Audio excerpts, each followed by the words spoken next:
స్వరకర్త సత్యం గారు బాలుగారిని కొడుకా అని పిలిస్తే బాలుగారు డాడీ అని పిలిచేవారంట. అంతటి అనుబంధం వాళ్ళిద్దరిది. కట్ చేస్తే ఓ ఫైన్ మార్నింగ్ బాలుగారింటికి ప్రొడక్షన్ కార్ వస్తే రాను పొమ్మన్నారంట. కో డైరెక్టర్ ఫోన్ చేస్తే లేను పొమ్మన్నారంట బాలుగారు. కాసేపటికి సత్యం గారు స్వయంగా ఫోన్ చేసి నేనేదో సరదాగా అన్న మాటని పట్టించుకొని నువ్వు రానంటే నేను చేసినటువంటి పాటని వంట పట్టించుకొని ఎవరు పాడతారా, నువ్వు వస్తేనే పాట చేస్తాను, లేకపోతే ఈ సినిమానే వదిలేస్తాను అన్నారంట. మళ్ళీ కట్ చేస్తే కారుతున్న కన్నీళ్లతో మొహం కడుక్కొని థియేటర్కి పరిగెత్తారంట బాలుగారు. ఆ రోజు సత్యం గారి స్వరకల్పనలో మాయా మశ్చీంద్ర చిత్రం కోసం సినారే గారు రాసినటువంటి పాటని సుశీలమ్మ గారితో కలిసి బాలుగారు పాడారంట. ఆ పాటనే ఇప్పుడు మనం బాలుగారి నోట విందాము. బాలుగారితో కలిసి ఆ పాటని పాడబోతుంది పల్లవి. ముందుగా పాట, ఆ తర్వాత కూపి లాగుతాను కొన్ని మాటలు. లెట్స్ ఇన్వైట్ బాలుగారు అండ్ పల్లవి.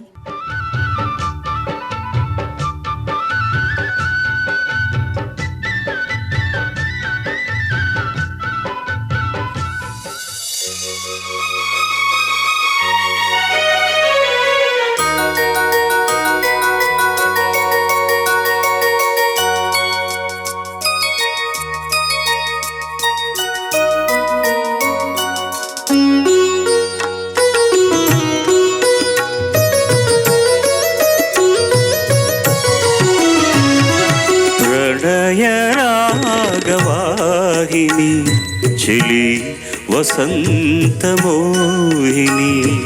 ప్రణయ రాగవాహిని చిలి వసంతమోహిని. మదిలో ఏవో సుధలే కురిసి మధుర మధుర యామిని, ప్రణయ రాగ జీవన ప్రియ వసంత మోహన.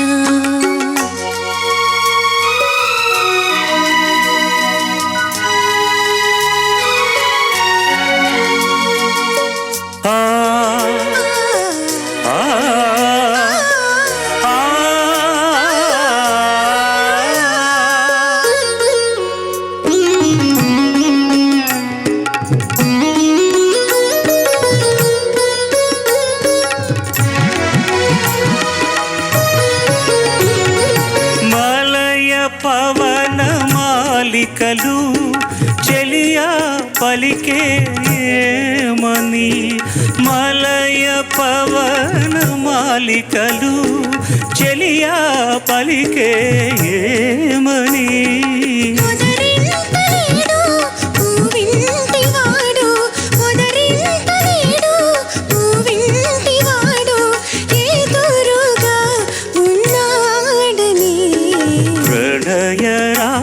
రాగవాహిని చిలి వసంతమోహిని.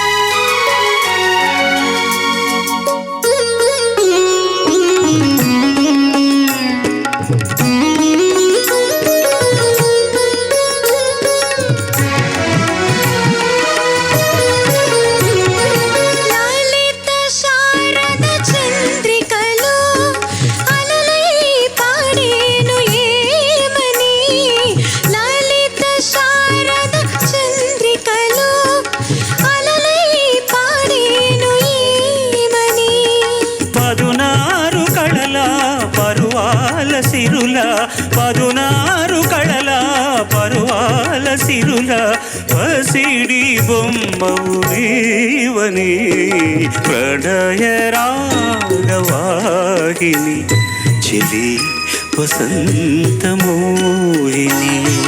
మదిలో ఏవో సుధలే కురిసి మధుర మధుర యామిని, ప్రణయ రాగ జీవన ప్రియ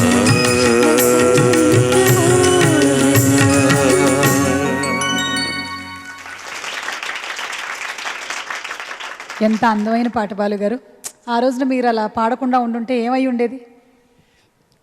ఇప్పుడు చెప్పండి. నేను మహాపాపిష్టవాడిని ఉండేవాడినండి నిజంగా. లేదు లేదు, సినిమా ప్రాబబ్లీ మీరు రేరెస్ట్ ఆఫ్ ది నాకు నచ్చని ఒక సంఘటన జరిగింది ఆ రోజున. అలాగా కారణం ఆయనే, నా తప్పు కాదు. కానీ అంత పెద్దవాడు ఒక తుల్యమైన మాట అనేసరికి తట్టుకోలేకపోయాను.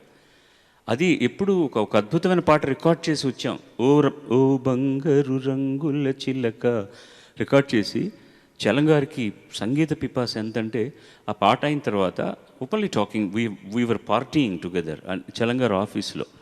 సత్యం గారు, నేను, చలంగారు, రికార్డిస్ట్ మోహన్ సుందరం గారు, ప్లస్ కండక్ట్ చేస్తున్న శామ్ జోసెఫ్ అనే వ్యక్తి. ఏదో కారణం వల్ల ఆయన మనిషి అన్కంట్రోలబుల్ అయ్యి ఒక వినకూడని మాట అన్నారు. నాకు చాలా కోపం వచ్చింది. ఇంచుమించు ఆయన కొట్టడానికి వెళ్ళాను అనమాట నేను. That was the thing. And చాలా డిస్టర్బ్ అయిపోయాను. వస్తూ నా సెక్రటరీ విఠల్ ఎప్పుడు నాతో ఉంటాడు. విఠల్, రేపటి నుంచి నేను ఆయనకు పాటలు పాడినాను. వాడు ఏంట్రా అన్నాడు. పళ్ళు రాలిపోతాయి. నాకు అంత కోపంగా ఉన్నాను. నువ్వు మాట్లాడకు, రేపటి నుంచి ఆయనకు నేను పాటలు పాడను. సరే వెళ్ళిపోయాం. యాక్చువల్గా నెక్స్ట్ డే మార్నింగ్ ఆయనకి రికార్డింగ్ ఉంది. పొద్దున్నే 7 o'clockకి, అప్పుడు సెల్ ఫోన్స్ లేవు కదండి, మా ఇంటి ల్యాండ్లైన్ ఫోన్ చేశారు. విఠల్ కూడా మా ఇంట్లోనే ఉండేవాడు. ఫోన్ దగ్గరే పడుకునేవాడు. వాడి పని అదే కదా. ఫోన్ తీశాడు. కొడుకు లేచాడా అన్నాడు అనమాట. పడుకున్నాడని లేవలేదు అన్నాడు. వీడు చెప్పడానికి భయపడుతున్నాడు. ఇంటికి వస్తారు రికార్డింగ్కి, సుశీల్ గారికి చెప్పాలి కదా నేను అన్నాడు.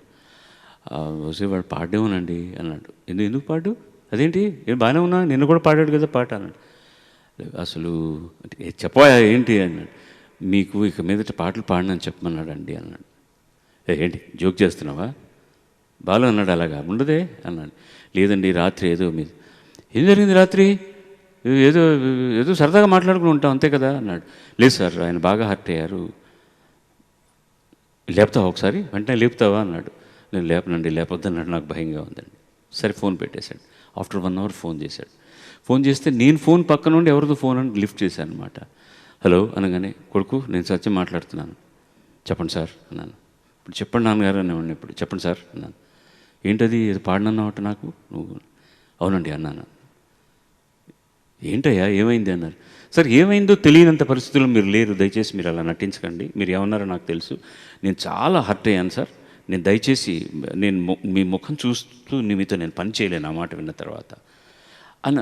రకరకాలుగా నేను ఏదో అయిపోయింది, పెద్దవాడిని అడుగుతున్నాను, సారీ చెప్తున్నాను కదా అన్నాడు. క్షమించండి సార్, మీరు సారీ చెప్పినా కూడా నేను అలాంటి నాకు మనస్తత్వం రావట్లేదు ఇంకా అన్నాను. ఒక్క మాట అన్నాడండి ఆయన. నువ్వు పాడపోతే నా పాట ఏమైపోతుంది కొడుకు అన్నాడు. ఏడుపు వచ్చిందండి నాకు. ఆయన దగ్గర నుంచి ఆ మాట అనిపించుకోవాల్సి వచ్చింది అని బాధపడ్డాను. అంత దూరం తీసుకొచ్చింది ఆయనే. నువ్వు పాడకపోతే నా పాట ఏమవుతుంది అని నా మీద అంత నమ్మకం పెట్టుకున్న ఒక వ్యక్తికి ఆయన ఏం చేస్తే అండి, నన్ను కింద పడేసి కాలుతో తొక్కినా సరే నేను ఆయన కృతజ్ఞుడే ఉండాలి కదండి. మీరు ఫోన్ పెట్టండి సార్, నేను వెంటనే వచ్చేస్తున్నాను అన్నాను. మీరు ఫోన్ పెట్టేయండి అన్నాను. వెంటనే వెళ్ళిపోయాను రికార్డింగ్కు. This was the song. ఏమీ తెలియనట్టు నటించాం ఇద్దరం. పాట అయిన తర్వాత ఏం మాట్లాడాను, దగ్గరకు వచ్చి గట్టి కావలించుకున్నాడు అంతే. ఇక్కడికి వస్తాడు నాకు ఆయన కావలించుకున్నప్పుడు. చాలా పొట్టిగా ఉంటారు. ఆయన కళ్ళ నిండా నీళ్ళు, నా కళ్ళ నిండా ఇల్లు. సుశీల్ గారికి ఏంటి అబ్బా కొడుకులు ఇద్దరు ఏడుస్తున్నారు అన్నారు ఆవిడ. లేదండి పాట చాలా బాగా వచ్చింది, ఆనంద బాష్పాలు అన్నాను. That was one incident in my life which had happened. But దానివల్ల ఒక బాంధవ్యానికి ఉన్నటువంటి స్ట్రెంగ్త్ ఏంటో కూడా నాకు తెలిసిందనమాట. వాట్ ఎవర్ ఇట్ ఈస్, వాళ్ళందరూ నా జోలిలో స్వరభిక్ష వేసిన వాళ్ళండి. నాకు ఇన్ని మంచి పాటలు ఇచ్చారు ఆయన.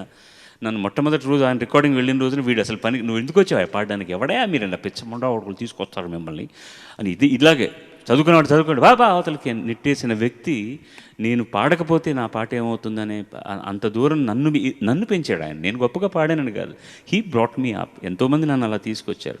అన్ని పాటలు నాకు ఇంకా పోరాడేవాడు ఎవరు కాదు, బాలువే పాడాలి, నాకు బాలువే పాడాలని. అలాంటి వ్యక్తికి ఆ మాట అన్నానని నేను ఇవాళ కూడా నేను హర్ట్ అవుతుంటాను. బట్ స్టిల్ ఆయన రుణం నేను బాగా పాడి తీర్చుకున్నాను అనుకుంటాను అంతే. Thank you sir, and thank you Pallavi, చాలా బాగా పాడేవన్నా. Thank you.